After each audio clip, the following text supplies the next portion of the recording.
வணக்கம் உறவுகளே. நான் படித்ததை உங்ககிட்ட பகிர்ந்துக்கிறேன். ஒரு +2 படிக்கிற பொண்ணுக்கு அவங்க அப்பா ஸ்கூலுக்கு போகிறக்கு தனியாக ஒரு ஆட்டோ வச்சு விட்றாரு. பொண்ணு மேலே அவ்வளோ பிரியம், பொண்ணு அவ்வளோ ஒழுக்கம். அது போயிட்டு ஸ்கூலுக்கு மெசேஜ் போட்டு வந்துட்டு இருக்கிறப்போ, அடுத்த நாள் 2வது நாள் ஸ்கூலுக்கு போகிறப்போ ஸோ க்யூட் அப்படின்னு வருது. இந்த பொண்ணு கொஞ்சம் ஒரு மாதிரி ஆயிக்குது. அடுத்த நாள் இது ஒரு ஆர்வத்தோட மெசேஜ் வந்திருக்குதான்னு பார்க்குறப்போ, உன்னோட ட்ரெஸ்ஸு ரொம்ப அழகாக இருக்குதுன்னு வருது. அப்போ இந்த பொண்ணு லவ் பண்ண ஆரம்பிச்சிருச்சு. அப்போ அவன் என்னங்கிறான், உண்மையாக நீ என்னை லவ் பண்ணுற மாதிரி இருந்தால் நான் ஒன்று கேட்பேன், நீ செய்யணுங்கிறான். என்னன்னு சொல்லி கேட்டால், உங்கள் வீட்டு வெளியே ஒரு டாக்டர் டெய்லி வாக்கிங் போயிட்டு வந்துட்டுருக்கிறாரு. எத்தனை மணிக்கு போகிறாரு, எத்தனை மணிக்கு வர்றாரு, யார் கூட போகிறாரு, யார் கூட வர்றாருன்னு எனக்கு தகவல் சொல்லுன்னு.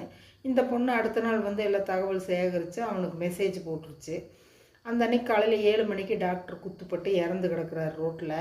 போலீஸ்காரெல்லாம் இது என்னன்னு சொல்லி எல்லாம் பார்க்குறப்போ எல்லாம் டிஸ்கஸ் பண்ணுறாங்க, இது என்ன யார் பண்ணாங்கன்னு பார்க்குறப்ப அவங்க கையில் இருக்கிற ஃபோன் எடுத்து பார்த்துட்டு அந்த ஃபோனுக்கு மெசேஜ் எந்த நம்பர்லேருந்து வந்திருக்குதுன்னு பார்த்து இந்த பொண்ணு வீட்டில் போய் நிற்கிறாங்க. ஃபோன் நம்பரை அந்த ஃபோனை கொண்டு போய் அப்போ நிற்கிறப்ப அவங்க அப்பா போலீஸ்காரர் கூட ரொம்ப கோவிச்சுக்கிறாரு. எங்கள் குடும்பத்தை பார்த்தா கேட்குறீங்க, பொண்ணு ரொம்ப நல்லவங்க, எங்கள் குடும்பம் ரொம்ப நல்லவங்க, நீங்கள் போயிட்டு வாங்கங்கிறாரு.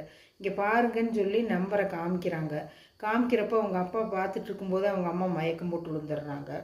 அப்புறம் அவங்க அப்பா சரி நம்ம பொண்ணு நம்பர்லேருந்து போயிருக்குதுன்னு சொல்லி என்ன பண்ணுறதுன்னு எல்லாம் டிஸ்கஸ் பண்ணுறாங்க போலீஸ்காரர்கள். இந்த பொண்ணை காப்பாற்றலாம், +2 படிச்சுட்ருக்கிற பொண்ணு, இது ஜெயிலுக்கு போனால் பொண்ணு வாழ்க்கை வீணாக போயிடும், அதனால் அதுக்கு எப்படி என்ன பண்ணலான்னு எல்லாம் ஒரு முடிவு எடுத்து இந்த பொண்ணை அப்ரூவராக மாறிடுச்சு சொல்லி சொல்கிறாங்க. கோர்ட்டில் நீ அப்ரூவராக மாறிடுன்னு. இந்த பொண்ணு நான் மாட்டேன், நான் அவங்க கூட வாழ்ந்துட்டுருக்கிறேன், வாழ்ந்து அவங்க கூட தான் வாழ்வேன்னு சொல்லிடுச்சு. அடுத்த நாள் கோர்ட்டில் அது உண்மை சொன்னோன்னா புழல் சிறையில் அடைச்சிட்டாங்க.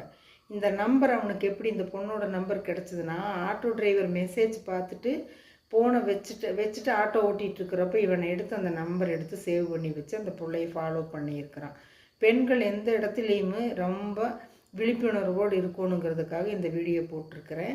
உங்களுக்கு பிடிச்சிருந்தால் லைக் பண்ணுங்கள், ஷேர் பண்ணுங்கள், சப்ஸ்கிரைப் பண்ணுங்கள், பெல் பட்டன் அமுத்துங்க. இந்த நாள் எல்லோருக்கும் இனிய நாளாக அமையட்டும். தேங்க்ஸ்.